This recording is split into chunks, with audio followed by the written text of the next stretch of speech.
Ahora damos paso a la segunda presentación del encuentro a cargo de Mariana Mendi, quien va a presentar la presentación titulada Desafíos de la gestión académico-administrativa de la extensión. Mariana Mendi es coordinadora académica del Servicio Central de Extensión y Actividades en el Medio. Por ahí viene.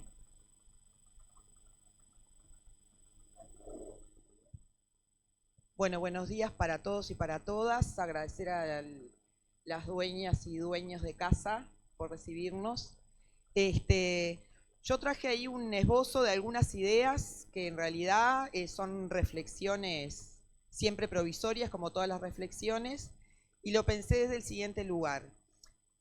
Nosotros, quizás los compañeros de estudios cooperativos y los compañeros que están del área sector productivo lo puedan entender mejor, pero en nuestra práctica de extensión usualmente trabajamos con distintas organizaciones, generando conocimientos y muchas veces metiéndonos en el mejor sentido de la palabra con cómo se organizan. Entonces dije, bueno, ¿por qué no pensar también la organización en la que estamos inmersos, cosa que también que es más difícil, porque uno cuando está metido en el medio de la organización le es más complicado poder mirar, pero me pareció importante arrancar por ahí con una definición que no es absolutamente adaptable, pero creo que la primera parte viene bien, de lo que es un modelo organizativo, ¿sí?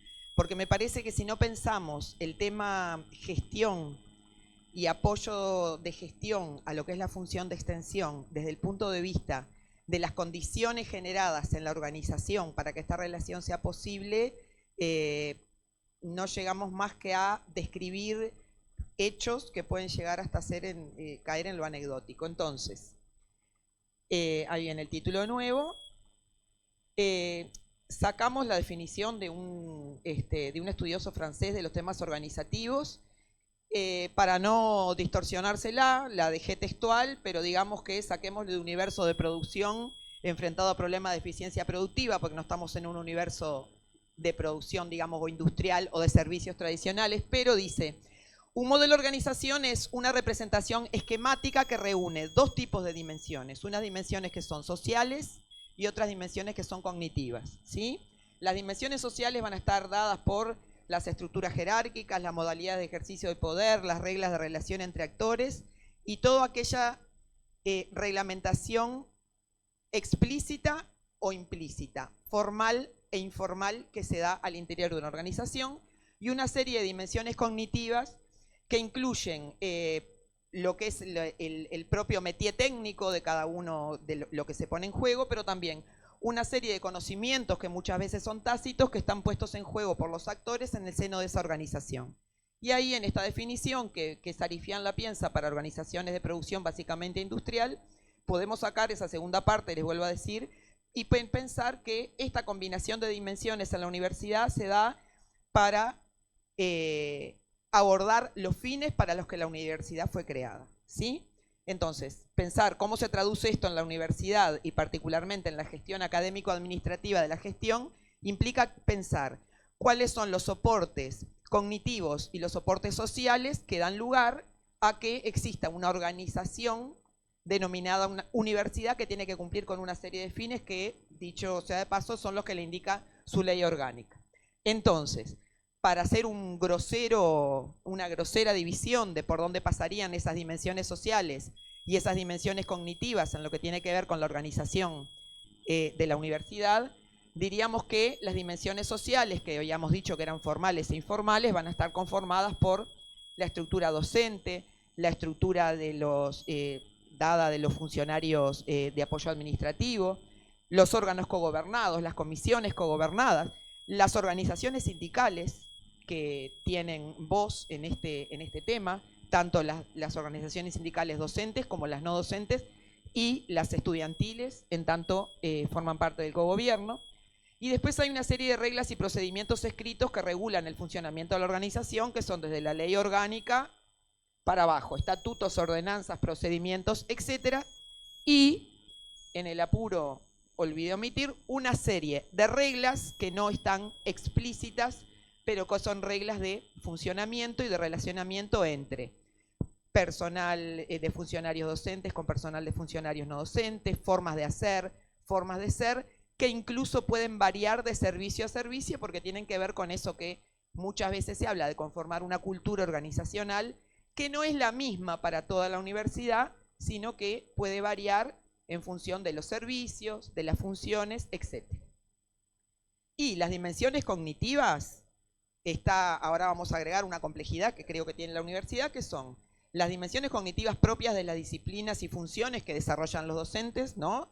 Investigación, enseñanza y extensión. La puesta en juego de las funciones requiere de un arsenal cognitivo que está puesto en los funcionarios docentes. Las propias de los funcionarios administrativos, que tiene que ver con los conocimientos de los procedimientos para llevar adelante una serie de trámites y funciones, ¿sí?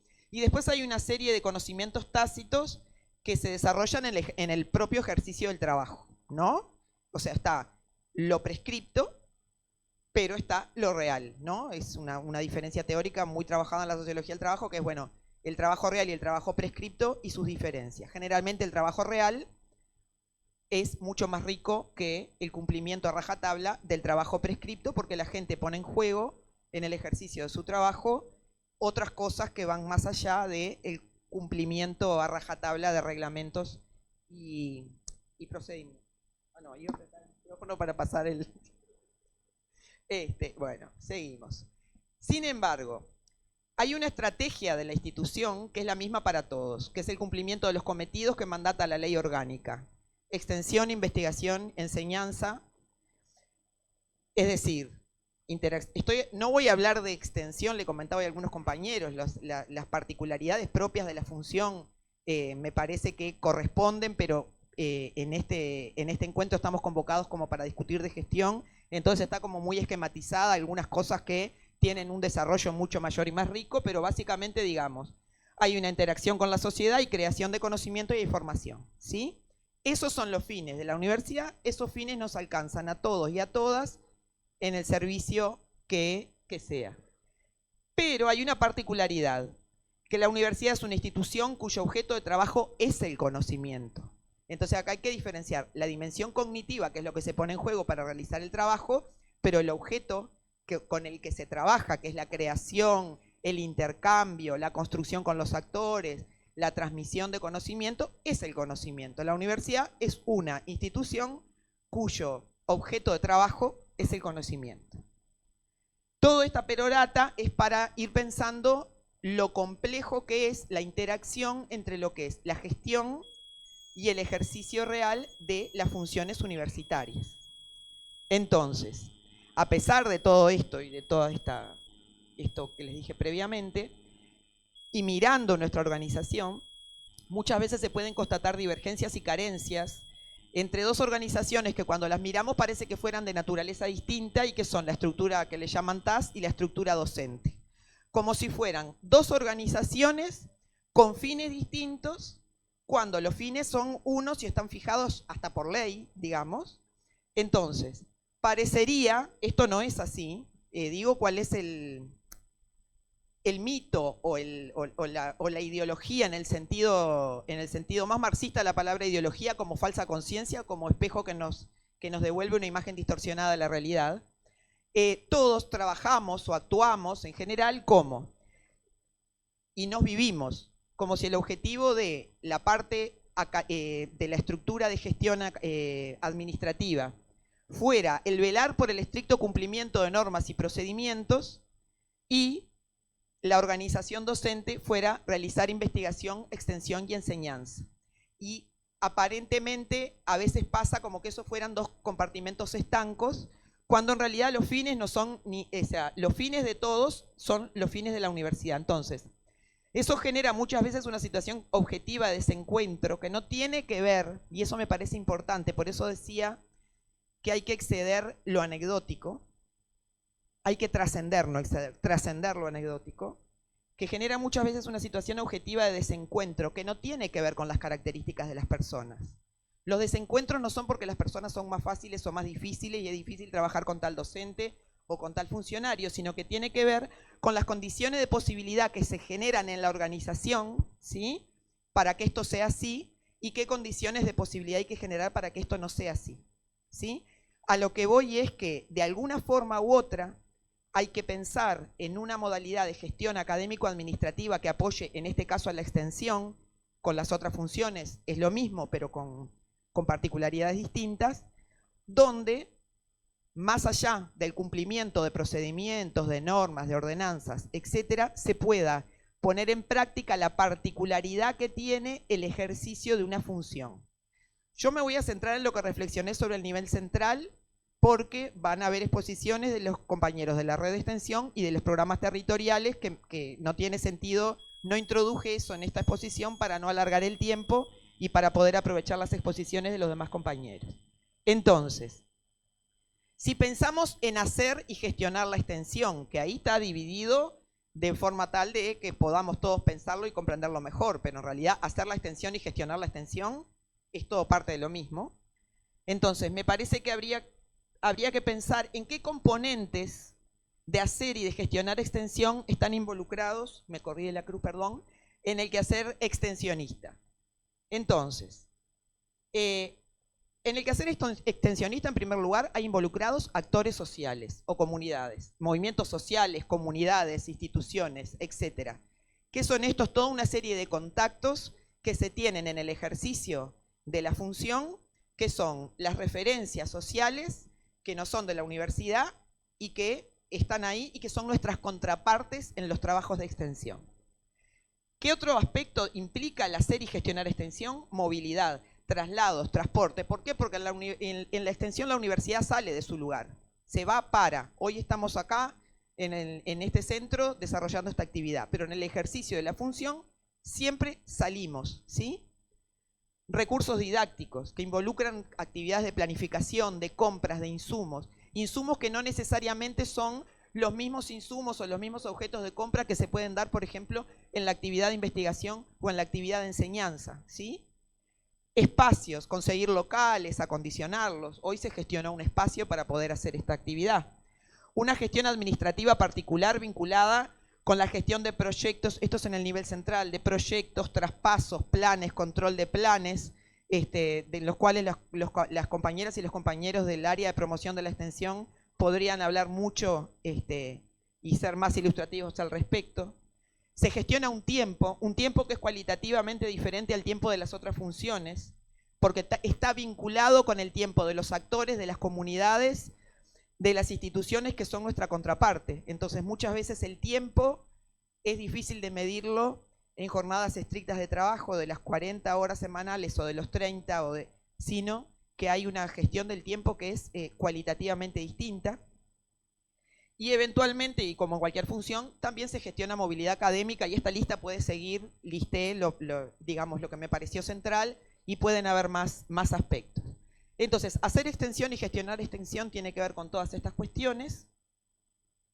Y, no veo la parte de arriba, pero bueno, estos elementos, lo que acabo de nombrar, son particulares de la extensión, pueden ser comunes con otras funciones, ¿sí? Pensando en esas funciones a nivel central, pero bueno, estamos en este momento pensando en extensión.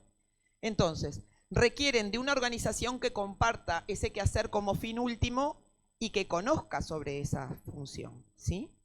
Entonces, me parece que es interesante repensar algunos aspectos. Esta lista no es una lista cerrada, porque como va a haber discusión, creo que pueden aparecer otras cosas y estos planteos inclusive pueden ser modificados, ¿verdad? Entonces, primero, y volviendo al principio de cómo está estructurada la organización, el compromiso con la función no puede quedar librado a la buena voluntad. Volvemos a decir, en la organización hay quien le pone más onda, como dicen los gurises, ¿no?, al trabajo, y quien no, pero hay condiciones organizacionales que generan eso. Entonces, me parece que eso pasa por un desarrollo de conocimientos sobre la función, especialmente en el personal vinculado a la gestión administrativa, que ahora quiero diferenciarlo en dos aspectos, que es posible pensar en dos tipos de gestión administrativa. Hay una gestión que es interna y otra gestión que es externa cuando uno hace extensión. La gestión interna es la rutinaria que todos conocemos en nuestro ejercicio docente, ¿no? Todo lo que tiene que ver con con los expedientes, con las tramitaciones, renovaciones, licencias, no sé, llamados a aspirantes, todo lo que ya todos sabemos, que no me voy a detener, y otra externa. Por lo tanto, la primera es más rutinaria, más cotidiana, y la segunda es la que va a involucrar todos esos elementos de gestión que señalábamos anteriormente. Y que muchas veces en esa segunda es donde se sitúa un campo no del todo definido, donde cómo lo hacemos o quién hace qué o cómo logramos un entendimiento en función de la gestión de esos elementos. Entonces, eventualmente es necesario contar con algunos apoyos administrativos que excedan esa administración que es más rutinaria, que tiene que ver con los procedimientos que son comunes a todos. Y sin embargo, viendo otros servicios, esto es algo común en el resto de los servicios de la Universidad de la República. Y voy a dar un ejemplo. Lo que tiene que ver, por ejemplo, con secretarías de departamentos o de institutos o funcionarios que están desarrollando apoyo concreto de grupos académicos, trasciende eso rutinario, si bien lo comprende, pero hay un métier, hay un saber hacer que hay, ya me da el tiempo, que desarrollan los trabajadores y que tiene que ver con el conocimiento del quehacer académico de grupos de docentes que se apoyan, ¿verdad? Entonces, acá podemos señalar una experiencia positiva, pero que es insuficiente, que es, por ejemplo, el apoyo que se generó al contratar una becaria que apoyara tareas administrativo-académicas, por ejemplo, en nuestra área de promoción de la extensión, y digo que fue positivo, no sé si me hacen que sí, es positivo, pero todavía es insuficiente. ¿Por qué? Porque ahí también muchos aspectos de la gestión, cuando lo concentran los docentes, van en detrimento del desarrollo académico y del desarrollo académico de calidad, ¿no? Entonces, bueno, ahí tenemos una buena experiencia. Y después, la gestión académico-administrativa de la extensión, así como de las otras funciones, es una función especializada y con una dimensión cognitiva específica, volviendo a lo que hablábamos hoy de las dimensiones cognitivas. Evidentemente que son tareas distintas las tareas docentes de las tareas de los funcionarios de apoyo, pero, y no van a ser especialistas académicos en extensión porque no, digamos, por ahí no corresponde, o capaz que sí, eso también está para discutir, pero está bueno que se pueda comprender el fin último de la función y las formas de hacer extensión. Hay peligros en pensar estas cuestiones, son 2 diapositivas que me quedan. ¿Qué es? Primero, cuando uno piensa en mejorar la gestión, cuando se piensa en mejorar la gestión y en la administración pública, ya no estoy hablando de la universidad, es muy frecuente pensar que importar elementos de las gestiones empresariales privadas va a generar mayor eficiencia y mayor eficacia en instituciones que no están creadas para la producción privada ni de bienes ni de servicios. Eso también tiene que ver con una disputa que es mundial y de la que no escapamos ni siquiera cuando vamos a pensar lo finito de la extensión o venir a Casaballe a hacer un encuentro, que es la disputa entre un modelo de universidad como un servicio transable en el mercado y regulado por los organismos internacionales o un modelo de universidad como un bien público y un derecho que se ejerce, ¿sí? Entonces, muchas veces se cae en la tentación, no lo he visto tanto en la universidad, pero por ahí sería cuestión de buscar, de importar elementos de otras gestiones y eso no necesariamente va a mejorar una gestión en una institución que está creada con otros fines. Entonces, ejemplos de esto. Asignar espacios calculando puestos de trabajo estáticos. Nos pasó recientemente con el tema de cuando discutíamos la mudanza, ¿no? En las primeras reuniones se había dado un cálculo por parte de compañeros del tema de apoyo administrativo, donde se había preguntado qué cantidad de personas trabajaban y se hacía un cálculo de puestos de trabajo en función de esa cantidad, sin pensar en cómo se ejerce ese puesto de trabajo, qué requiere, qué se hace, qué niveles de comunicación se da a la organización, etcétera, etcétera. La universidad tiene compromiso social, la extensión es parte del compromiso social de la universidad y no responsabilidad social universitaria, como lo vemos en la bibliografía. Quienes estudiamos estas cosas, pones responsabilidad social universitaria en un buscador académico y te bajan cientos de miles de artículos, ¿sí? Entonces, es un peligro, ¿sí? Estoy diciendo cómo las amenazas. Y la universidad tiene fines, no tiene ni misión ni visión. Los fines de la universidad están puestos en la ley orgánica. Y tampoco modificamos para bien a través de determinar algunas palabras y algunos lenguajes. Después, un peligro es que los trabajadores queden diferenciados según su nivel de compromiso con la función sin que la organización genere condiciones para que esos compromisos emerjan y se hagan efectivos, ¿sí? O sea, en las condiciones actuales o en cualquier condición va a haber gente que ponga más empeño o menos. El tema está en cómo la organización prevé mecanismos formales que permitan emerger una voluntad y un compromiso de los funcionarios. Este autor que citaba al principio tiene un texto que se llama Generosidad y Trabajo, donde dice que determinadas condiciones de trabajo pueden generar actitudes generosas como pueden generar las actitudes más mezquinas. Entonces creo que hay que hacer un foco ahí que es organizacional, que es importante. Después, compatibilizar el quehacer extensionista con las funciones asignadas por las diferentes ordenanzas para los funcionarios docentes y no docentes, respetando los derechos que como trabajadores todos tenemos. ¿A qué voy? A que muchas veces en el fragor de la batalla podemos caer, 2 minutos, me queda una, podemos caer en que tengamos pocos funcionarios y terminen haciendo un montón de cosas y volvemos a lo del compromiso. Alguno puede tener voluntad para hacer un montón de cosas, pero otro y con todo derecho te puede decir, no, mira, yo estoy contratado para hacer esto y esto no. Y la organización genera, y ambas reacciones son válidas en el seno de la misma organización. Entonces, por eso decía hoy que hay toda una serie de normas que están escritas y no escritas que tienen que ver con el derecho escrito interno de la universidad, pero con usos y costumbres que también se modifican con la organización. Entonces creo que ahí hay que hacer un foco. Y después, la falsa creencia que yo creo que desemboca en actitudes negativas, que era lo que le decía hoy, que los funcionarios velan por el cumplimiento de los procedimientos y muchas veces los funcionarios docentes actuamos como si esos funcionarios estuvieran a nuestro servicio, y creo que hay un despegue, digamos, de los fines reales a los que estamos, y creo que ahí hay una cultura a construir, que se construye con cuestiones bien concretas y materiales. No existe cultura si no hay una materialidad que la genere, que tiene que ver con cómo pensamos la gestión integrada sin compartimentos estancos, porque volvemos a repetir, las funciones de los docentes no es ser académicos ni los otros velar por reglamentos, sino que la función de una organización que se llama universidad es realizar investigación, enseñanza y extensión.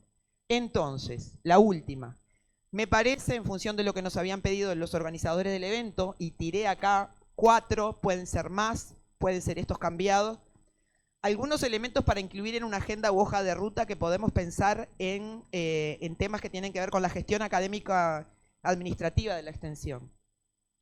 Primero, algo que hemos hablado con todos los compañeros, que es el implementar un sistema, pensar en implementar un sistema de veedurías centrales que se ocupe de esa gestión de cursos centrales. ¿Por qué? Porque muchas veces constituye un peregrinar con otros servicios, enfrentarnos también con otras culturas, con otros compañeros administrativos que no son los que nosotros estamos acostumbrados a tratar, y sin embargo en el nivel central se desarrollan toda una serie de cursos, no hablo solo de extensión, que estaría bueno pensar en algún dispositivo de tipo administrativo que permitiera canalizar en mejor forma eso, y que pasa, para no borrar con el codo lo que escribimos con la mano, y que pasa porque esos trabajadores puedan tener una cabal comprensión de para qué se hacen esos cursos, a quién van dirigidos esos cursos, por qué es necesario realizar determinadas gestiones, etcétera, ¿sí? Después, incorporar en la medida de lo posible funcionarios administrativos que puedan apoyar la gestión de las actividades de extensión, desarrollando los aprendizajes y conocimientos para esta tarea, pensando en la especialización en el apoyo a la función. ¿Por qué digo esto? En el sentido de que hoy hablaba de un apoyo administrativo que es más de carácter interno, y ahí es donde tenemos, por ejemplo, en el nivel central, compañeros que se encargan del tema de la gestión del personal, de lo contable, de los concursos, etcétera, ¿sí? Pero hay otro tipo de apoyos que son los que a veces pedimos a gritos, que es el apoyo propiamente de gestión académica, que tiene que ver, por decir algo bien básico, desde pedir los 3 precios de los pasajes cuando alguien hace una movilidad, de entender de qué va el proyecto para poder generar algunos trámites, de entender un poco el métier de los trabajadores docentes, y que los trabajadores docentes puedan transmitir eso para que se genere alguna actividad de apoyo que apoye concretamente la función académica. Y después generar condiciones de posibilidad que supere esa separación que en algunos lados es más, en otras menos, no es esto no es un fatalismo, entre funcionarios docentes y funcionarios no docentes, apuntando al cumplimiento de los fines de la institución como fundamento de trabajo de ambos conjuntos y a la comprensión de las especificidades de cada tipo de actividad. Actualmente parecería como que son dos conjuntos con una intersección, la estructura no docente, la estructura docente, y cuando y quedan una parte independiente, otra independiente, y una intersección en el medio de los dos conjuntos que sería la zona de entendimiento. En realidad, habría que generar dispositivos organizacionales que acercaran a los dos conjuntos y que permitieran por lo menos que la zona de intersección fuera mayor, o que hubiera una superposición, o con las particularidades de cada uno quedarían zonas independientes pero mucho más chicas de las que son ahora. Bueno, en realidad esto era un poco lo que yo quería plantear como para pensar en la discusión posterior, y les agradezco la escucha.